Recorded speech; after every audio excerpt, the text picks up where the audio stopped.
Hi everyone, welcome to the episode 6 of Design Discussion. We're talking to Mike today. He's a UX designer living here in Vancouver. You were previously working as a game designer in Poland. Yeah, that's true. And currently you're contracting for a various number of product studios and digital agencies, right? Yeah, here in Vancouver. Mike, first things first, you've studied economics as your undergraduate program, right? Yep. So economics to design, that's like an interesting journey, right? What do you have to say about that? For me, it seemed to make sense from the very beginning, because back when I was choosing my degree, there wasn't really an option to study design the way we understand it now as UX. You could either be graphic designer or an industrial designer. Right. And I've always seen the design more as a problem solving.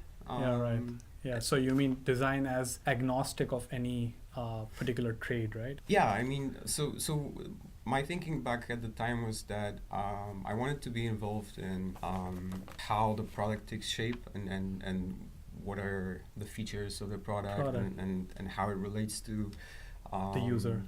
Yeah. Right.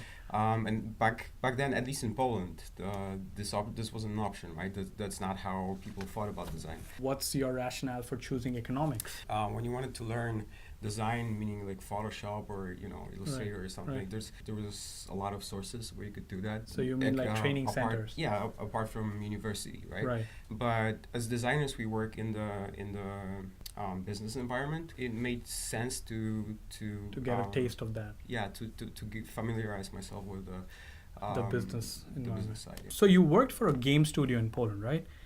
And so I've played some games like The Witcher and This War of Mine, and these are some phenomenal games coming out of Poland. What do you think is today's game designer's career in Poland? Well, first of all, I think it's amazing how many good titles come from Poland.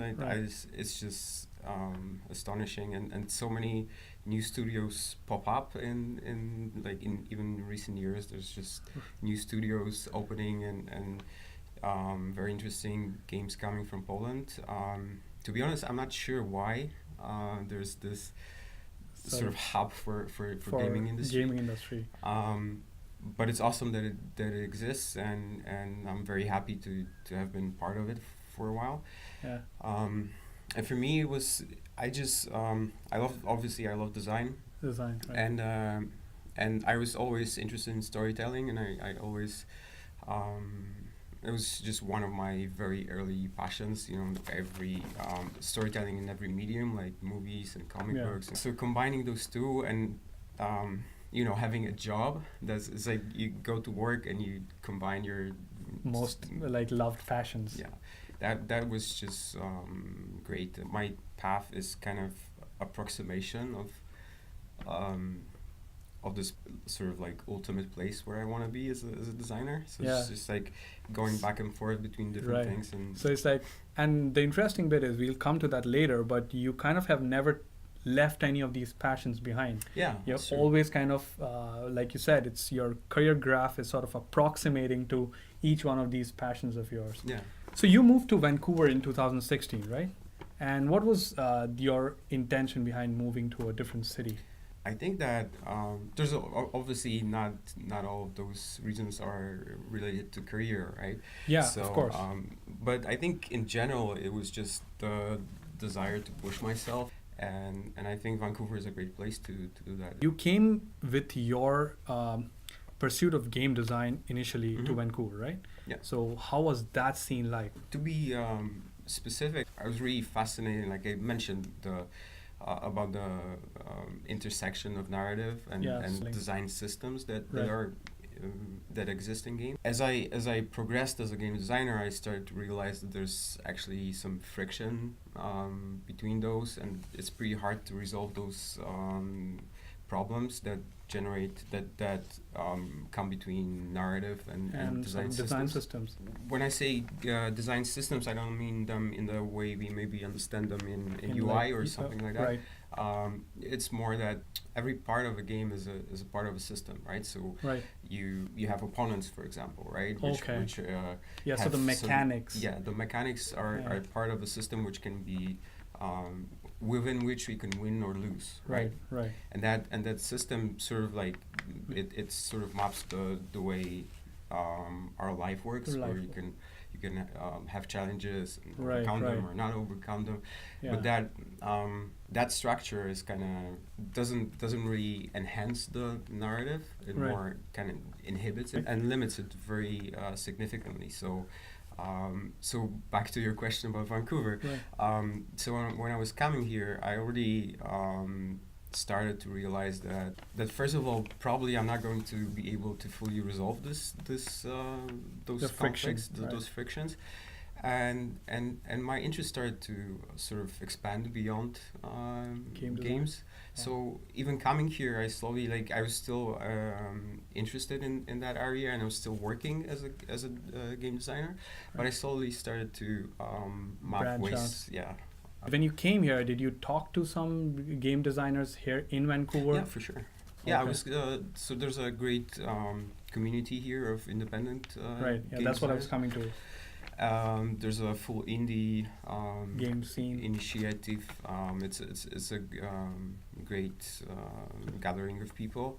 So I was meeting a lot of interesting people. You say that people appreciate movies and books in a manner which is very different to games. And what makes you say that? Like, what is the idea behind saying that? So it goes back to that friction I was mentioning about narrative and sort of gameplay elements. There's a famous quote by Roger Ebert, the film critic, who said that games will never be art. What he was trying to say is that the stories to be art and to be more transcendental, like Shakespeare or something like that, they need to have this element of unpredictability and kind of they kind of need to develop like dreams. So you're taken to a place that is not familiar and that you didn't plan to go to, and you're shown character choices that maybe you wouldn't make yourself, but they lead to consequences that you have not foreseen, right? And that's really hard to achieve in games, because if you have, like, take Hamlet for example, if you give player the option to make choices for Hamlet, maybe he'll start renovating the castle and everything will be fine, right? It's not going to be Hamlet anymore. So you're a self-taught designer. Yeah. Like, was there any sort of formal coursework that you saw online, or was it just about looking at different problems, seeing that this is something you don't know, and then you sought more resources for that particular thing? I was always fascinated with design, so it was such an organic natural way, which kind of, I think it sometimes doesn't serve me that well nowadays, because there's a lot of knowledge that I know intuitively. Sometimes I don't know how to phrase this in a very professional UX way. So your creative instinct would tell you something, but maybe not have sort of a term or a label put to it. How did you transition into particularly UX design? Well, the funny thing is that what I realized is that game design is basically UX design. Yeah. It's just a subset of UX. Right. Because you designing experiences, that's exactly what you do as a game designer. Right.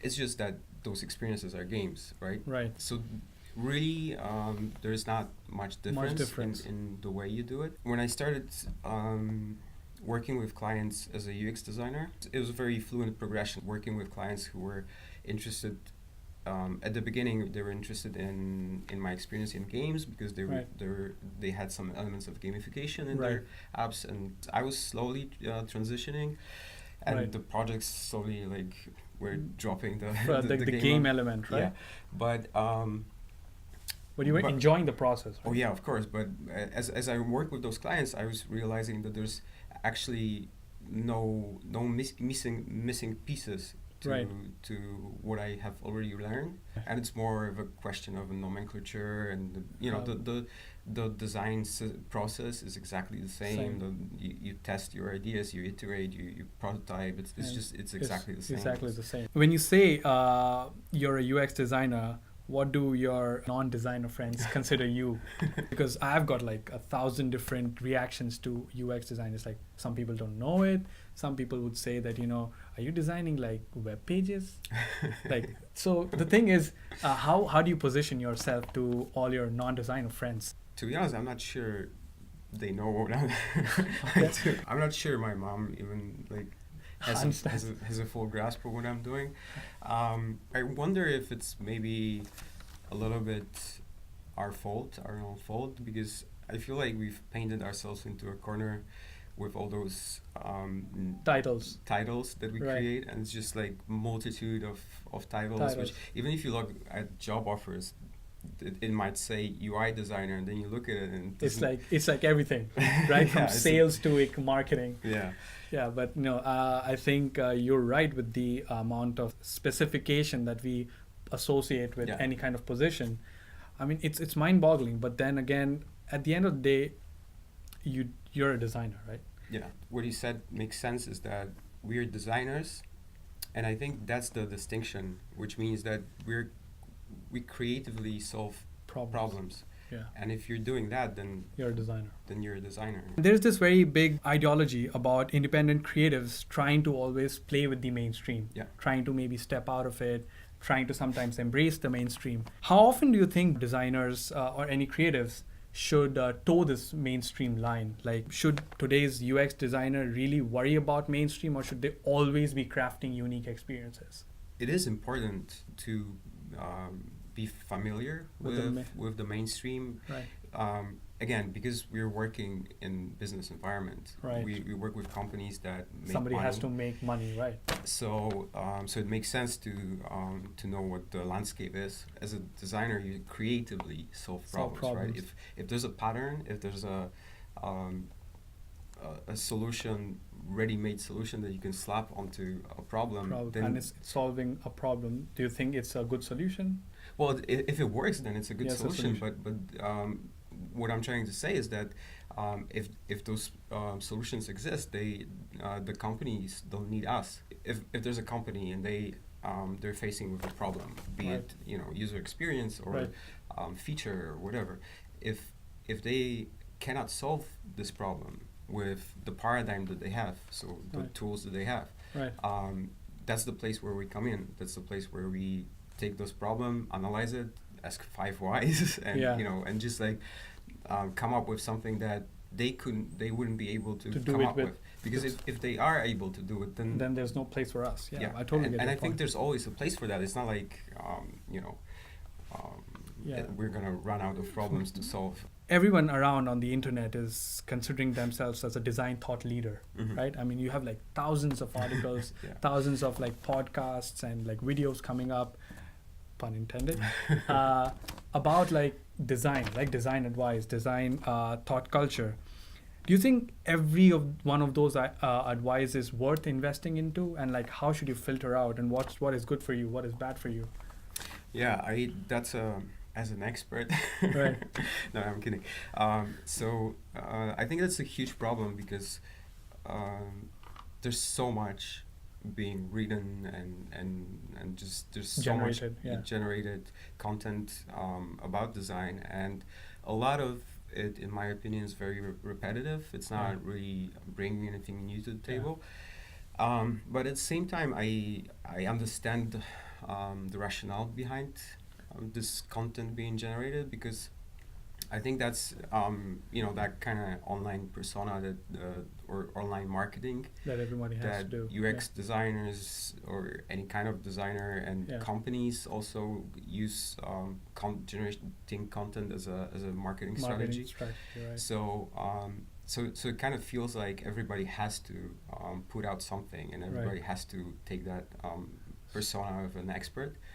I think design has recently seen this sort of huge exposure in terms of people being recognized online for design. Like, design did not have a unique identity on the internet, but with people putting out these really good written pieces, and like design leaders coming onto the scene with their unique take on it and various stories, it's pushing a lot of even small content creators to bring out these content, as you rightly said it, and even companies using it. So do you think it's it's good that it's happening, but it's just that you should not jump into every single thing that you see out there. Well, no, I don't think it's a good thing. I think it's forced. I think people feel like they have to Right. take part in that marketing strategy, Right. so they put out content. I don't think that if you said, okay, from now on you don't have to generate content, I think a lot of people and perhaps companies would drop that and just focus on their work. I don't think it's a necessarily good thing. There's a lot of valuable content, and that's awesome. And I think that people who really want to have those conversations about Right. design and have something to say will bubble to the surface anyway. Right. So everybody's writing about design, right? But are we solving the right design? Are we working on significant problems, do you think? Mm. And are those problems which you talked about creatively solving as a designer, are those like real pressing problems? Or are we still optimizing those same flows that's been done like 10,000 times? Yeah. Well, that's a good question. So that's kind of part of this approximation of where I'm going as a designer Right. is I started to realize that there's a lot of interesting problems to be solved, and that Right. I think that we as designers are uniquely equipped to solve important problems. Right. And because first of all, we have those brains that just like focus on problems and work until Right. some solutions come up, and we do it for years, and Sort of we're equipped with. yeah, we Yeah. have a tool set. We know how to use those tools, and I think we also there's a kind of I at least feel a kind of responsibility for that, Right. because whether you like it or not, we're living in Canada or States or Europe. You are a part of the 1%. You're not a millionaire or a billionaire, but you're still in this layer of people who have relatively good lives. Right. And add to that the fact that you also have tools to try at least to solve some problems. Solve the problems, right? I mean, I love optimizing flows and doing Right. this. It's I can do it all day. It's not a Yeah. problem, and I don't think it's either or. So let's take digital space. The changes that happened within that space throughout last 15 years, let's say, Right. there were really meaningful changes, right? Right. The whole industries were disrupted by the inventions that happened in digital space. Right. And the environment that we work in right now is created by those disruptions. There's the search engine. Right. Google's search engine changed so much. The accessibility to knowledge is Right. immense, and it was a meaningful change. It's not just like for cool people with mobiles. It's people everywhere around the world can use the knowledge Right. in very easily.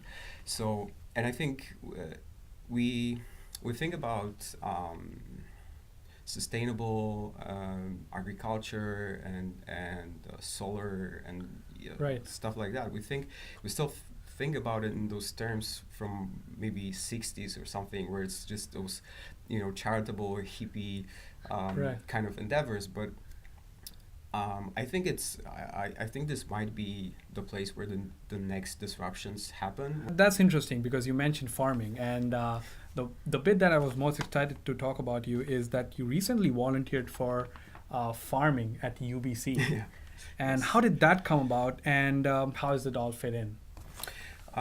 Yes, exactly. I when I was designing games, I really enjoyed it, but then I realized that the same skills can be applied to solving different problems. Right. Ecosystems and sustainability were one of my interests throughout my life. I've been really interested in that for a long time. This shift into thinking about design as a way of solving problems led me to starting to maybe trying to get close to being able to use those skills to try to solve those problems. And so I started volunteering at the UBC farm, which is a great place. They're certified organic farm, and they do research on sustainability, and They do workshops and a lot of interesting things there. Ecosystems are a natural design.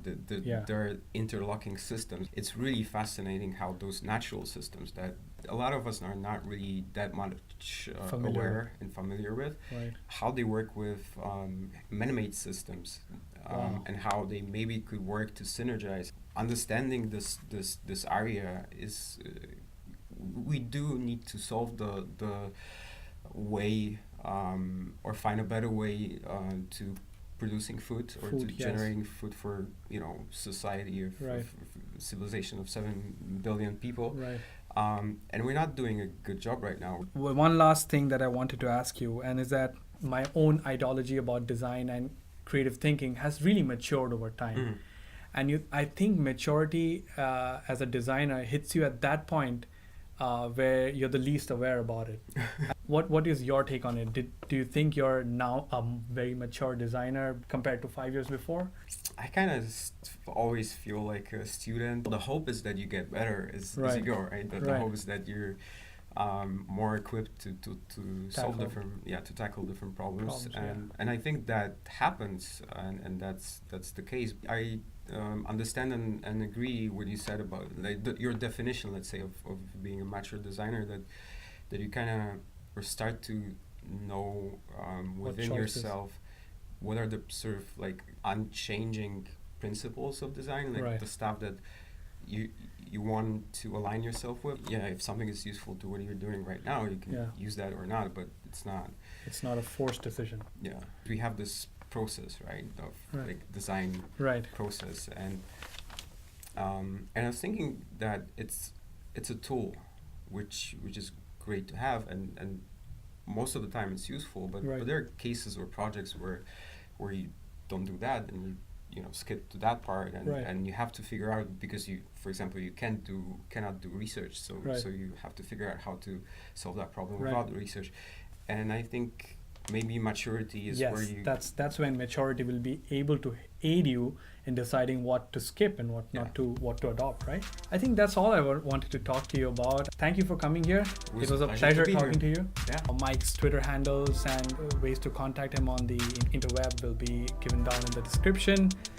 Thanks for watching this episode of Design Discussion. I'll see you in the next episode.